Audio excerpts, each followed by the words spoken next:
Hallo, willkommen zu einer neuen Folge, die heute heißt, wenn es Materie nicht gibt, ist dann alles nur Illusion. Die große Lehre, Untertitel. Das war etwas, was ich selber vor einigen Jahren, das ist nun schon länger her, 10 Jahre oder 15, ich weiß jetzt gar nicht, wenn einem also der Gedanke kommt, dass es die Materie nicht in dem Sinn gibt, wie wir uns das vorstellen, dann kommt eine gewisse Verunsicherung und man fühlt sich ein bisschen verloren zwischen diesen vielen Antworten, die da sind und da fehlt irgendwie dieses Definitive, was die materialistische Philosophie zu geben scheint. Ich nenne es, also nur nochmal zur Erklärung, wir denken ja, wenn wir davon sprechen, materialistische Philosophie, dann denken wir ja nicht an eine Philosophie. Wenn wir sagen, die Materie ist außerhalb und unabhängig von uns in einem Raum und in der Zeit, sondern das halten wir für die selbstverständliche Wahrheit. Und nun ist es aber natürlich, wenn man eine andere Wahrheit hat, dann sieht man eine wiederum andere Wahrheit mit anderen Augen, mit einer relativen Wahrheit in sich. Und aus diesem Grund nenne ich das die materialistische Philosophie, weil aus meiner Sicht ist es eben eine Philosophie, wenn man so will. Man könnte auch sagen, eine Sichtweise oder eine Grundannahme. Jedenfalls ist diese materialistische Philosophie natürlich überall und auch ich hatte sie und habe sie noch zum großen Teil. Man kann ihr ja kaum entkommen. Man benutzt dauernd ihre Vorstellungen und ihre Sprache. Und wenn man also die spiritualistische Philosophie annimmt, was also ein längerer Prozess ist, dann fühlt man eine gewisse Leere, wie gesagt, und ein Fehlen von Antworten scheinbar. Und der Spiritualismus ist aber etwas, was Antworten hat, und zwar sehr definitive Antworten. Diese Antworten sind allerdings naturgemäß ganz anderer Art, als es die Antworten des Materialismus sind. Und es kam mir der Gedanke, dass diese Art und Weise, dass eine Philosophie auch konkrete Antworten hat, eigentlich eine männliche Form von Philosophie ist. Denn diese Philosophien, die letzten Endes um die Dinge herumreden und zu keinem wirklichen Schluss kommen, das ist etwas, was Männer eigentlich nicht so mögen, glaube ich. Ich spreche da natürlich nur von mir. Ich weiß nicht, wie es anderen geht, aber Männer suchen immer Antworten, definitive Antworten. Während Frauen, glaube ich, damit eher klarkommen können, dass etwas im Verschwommenen und im Unklaren bleibt. Deshalb habe ich gesagt, Spiritualismus ist vielleicht eine eher männliche Form von Philosophie, die also zu Antworten kommt.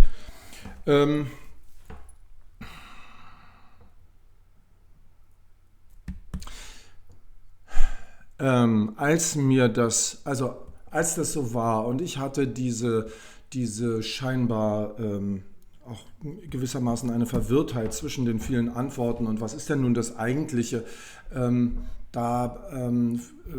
also kam ich in Kontakt mit einem Buch, das werde ich dann hier auch verlinken. Das ging um Buddhismus, um Zen-Buddhismus. Und der Kern vom Zen-Buddhismus, das ist ja auch so eine Lehre, die dort in der Lehre des Zen-Buddhismus behandelt wird. Und dieses Buch, von dem ich spreche, das hieß auch die unergründliche Lehre des großen Zen-Meisters. Und es spielt also mit dem Wort Lehre und Lehre im Sinne von ein Unterricht und die Lehre im Sinn von etwas ist nicht da, etwas ist völlig leer. Und dieses Buch von dem Schriftsteller Langbart, ich verlinke das hier, das drehte sich im Grunde darum, dass er selber 2 Jahre in einem Zen-Kloster verbracht hatte und dann danach die USA bereist und verschiedene Leute aufsucht aus seiner Vergangenheit, die auch Zen-Buddhisten sind Und er versucht zu ergründen, ob diese denn nun begriffen hätten, worum es geht. Was ist denn diese Lehre?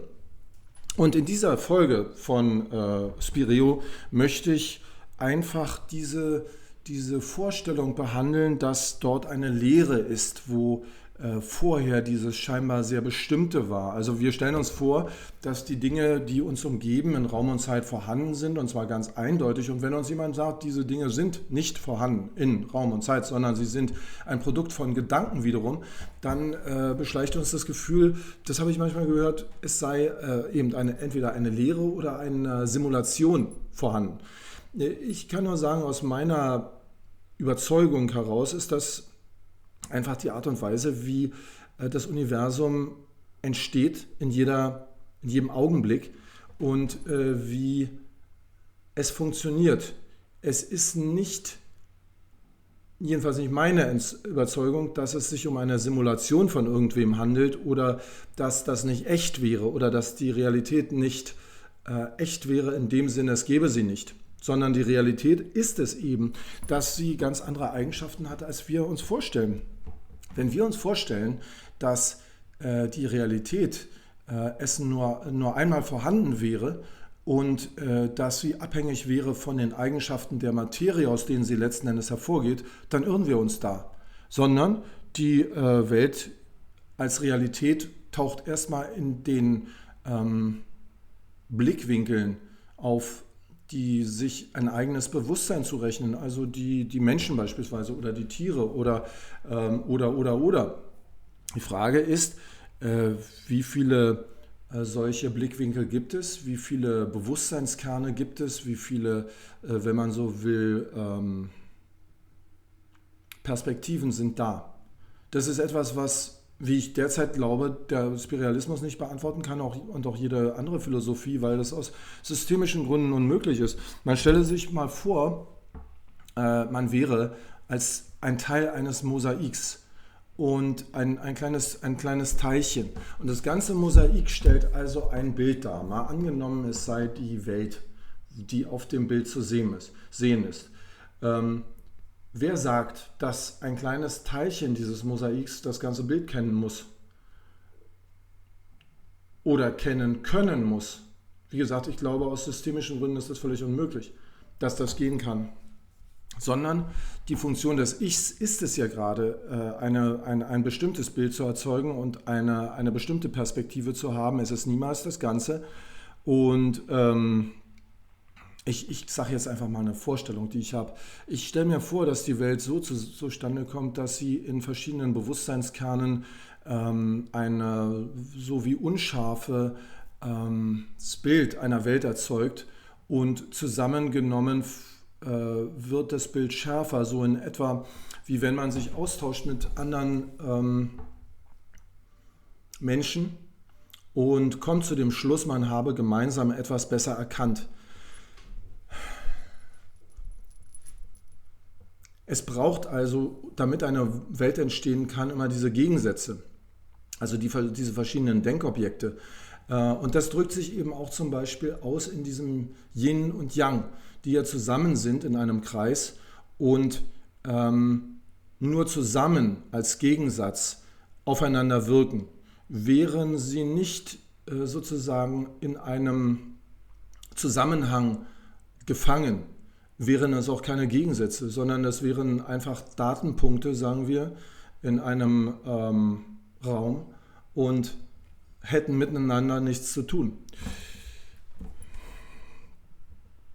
Ganz Ähnliches hat ja übrigens Hegel gesagt. Ne? Er redete vom Kampf und Einheit der Gegensätze. Wenn also davon die Rede ist, dann stelle man sich das so vor wie Parteien in einem Krieg, die miteinander kämpfen, ringen und würde man diesen räumlichen Zusammenhang entfernen, dann könnten sie auch nicht kämpfen und wären auch keine wirklichen Gegner, sondern es braucht den Zusammenhang, um eine wirkliche Gegnerschaft zu erzeugen und das ist die wahre Natur des Universums. Die Antworten des Spiritualismus sind also auf die Frage, ist alles nur eine Illusion? Nein, die Welt gibt es. Nur ist der Existenzbegriff, den der Spiritualismus hat, ein ganz anderer. Ähm, Die Welt existiert nicht außerhalb und unabhängig von den Gedanken, sondern sie existiert gerade in den Gedanken. Und es ist der Welt nicht anders möglich zu entstehen als durch Gedanken. Das ist genau ihre Wesensheit.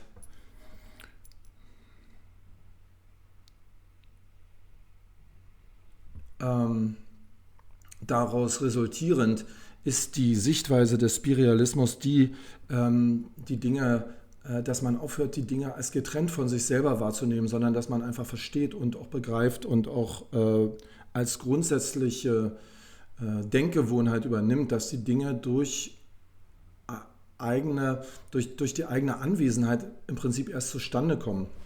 Und hier hatte ich Kontakt zu einer Buddhistin, die mir ein Video geschickt hat, was ich für ganz interessant halte. Und das will ich hier mal vorführen, aber nur ein paar Sekunden lang, sodass das hinterher zu besprechen ist. Also ein Video, ich schalte es mal an,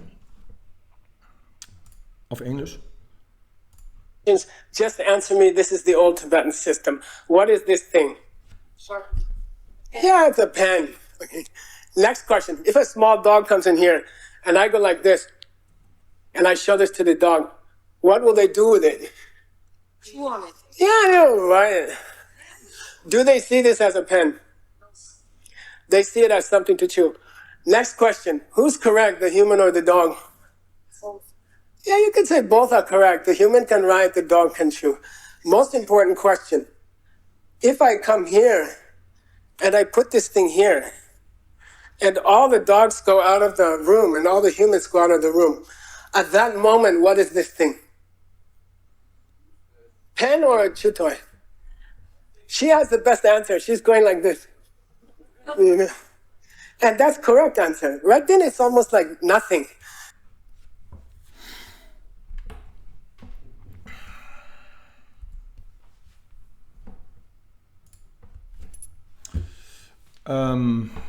Tja, ich hoffe, ihr konntet es sehen. Ich werde es nochmal kurz erklären. Also der Michael Roach, um den es hier geht, der übrigens ein ordinierter Mönch des Buddhismus ist, der hält also einen Vortrag darüber, was die Dinge sind und dass sie im Bewusstsein auftauchen müssen, um zu sein. Er bringt also folgendes Beispiel. Einen Stift, den ich auf dem Tisch liegen sehe und sehe ihn als einen Stift an. Wie sieht ein Hund diesen Stift, wenn ich den Stift ihm hinhalte und sage und ihm zu bedeuten gebe, da ist etwas für dich. Der kommt also auf mich zu, mit dem Schwanz wedelnd und wird den Stift ins Maul nehmen. Und er sagt, was ist der Stift nun? Ist der Stift etwas zum Rumkauen oder ist der Stift etwas zum damit Schreiben? Und die Antwort für ihn ist, der Stift ist beides. Er ist ein Schreibgerät und er ist etwas zum Kauen. Es kommt eben auf die jeweilige Sichtweise an. Nun, dritte Frage von dem Michael Roach. Was passiert mit dem Stift, wenn beide aus dem Raum gehen? Und diese Vorstellungen sind nicht mehr da vom Stift. Und in Michael Roachs Beispiel verschwindet der Stift. Und er sagt, wir wissen es nicht, was der Stift dann ist.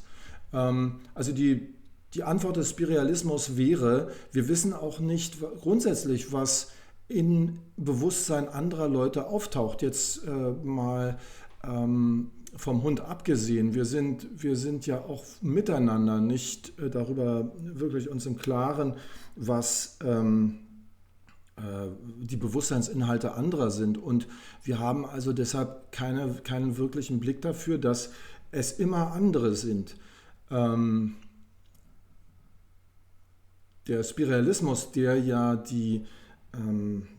den Grundsatz hat, alles ist Geist, würde also sagen, dass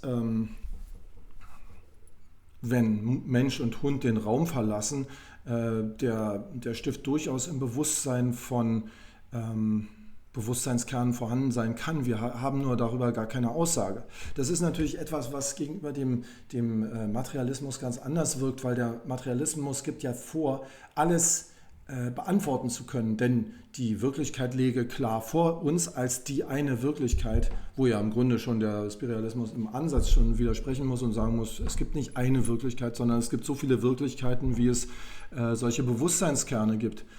Und wie viele das sind, wissen wir nicht. Wir wissen auch nicht, was genau deren Inhalt ist. Wir haben manchmal Begriffe dafür, wenn wir merken, es gibt viele andere Bewusstseinskerne, dann haben wir manchmal Begriffe dafür wie ein Unterbewusstsein und so weiter. Und das Kuriose bei diesen Begriffen, die dort zurechtgemacht werden, ist ja immer das, indem man sagt, das Unterbewusstsein habe diese und jene Gedanken, dann tut man so, als habe man nun begriffen, was die Inhalte des Unbewussten sind. Aber der eigentliche Begriff schon ist ja ein Widerspruch, denn das Unbewusste ist jenseits des Bewusstseins. So ist es ja definiert. Und was jenseits des Bewusstseins gedacht wird, ist nicht in unserem Bereich zu benennen.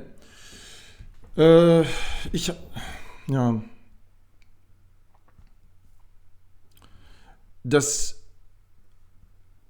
sind eben diese Änderungen, die der Spiritualismus vornimmt an der Vorstellung von einem Universum.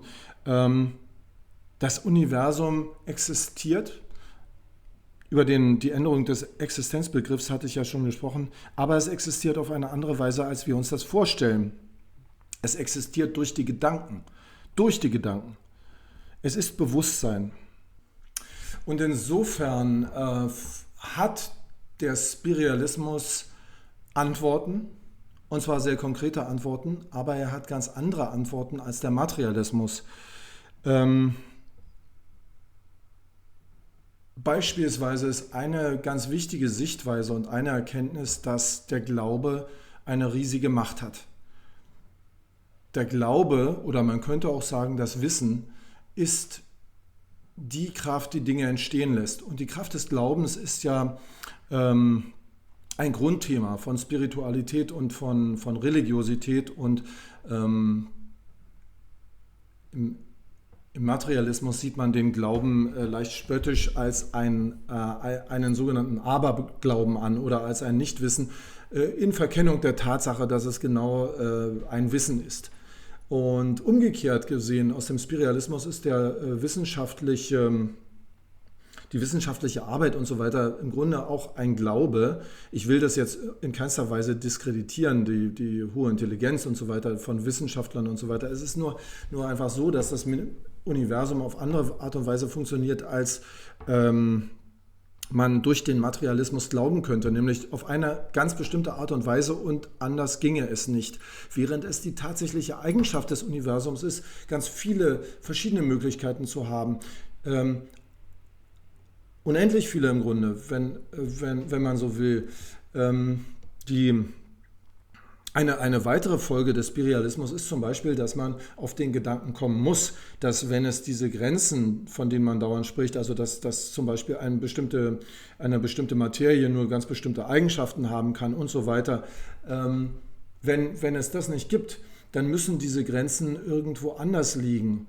Und man kommt dann automatisch zum Beispiel zu der Schlussfolgerung, dass die Grenzen im Denken liegen müssen. Und wenn man unter diesem Gesichtspunkt die Wirklichkeit sich anschaut, die sogenannte Realität, dann wird man diese Grenzen auch finden. Man wird also wegkommen von der Idee, der Mensch habe eine geradezu unbegrenzte Auffassungsfähigkeit von den Möglichkeiten des Universums, sondern es ist eher so, wie ich das mit diesem Gleichnis gemacht habe, mit diesem Mosaik. Der Mensch als Baustein eines Mosaiks, der aber aus prinzipiellen Gründen nicht wissen muss, was das Mosaik insgesamt darstellt, zumal das Mosaik, von dem ich spreche, ein dreidimensionales Mosaik sein könnte. Also es könnte ein Mosaik sein, das ganz viele Bilder enthält, unendlich viele Bilder, und du kannst trotzdem jedes Mal Teil dieses Mosaiks sein, unter anderen Gesichtspunkten.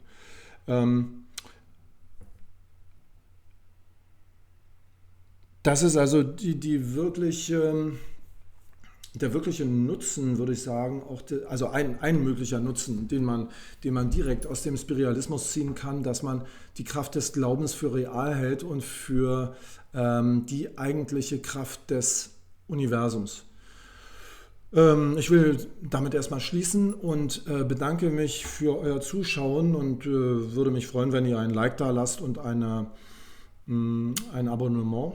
und verabschiede mich bis zum nächsten Mal. Vielen Dank. Euer Spirio. Bis dann.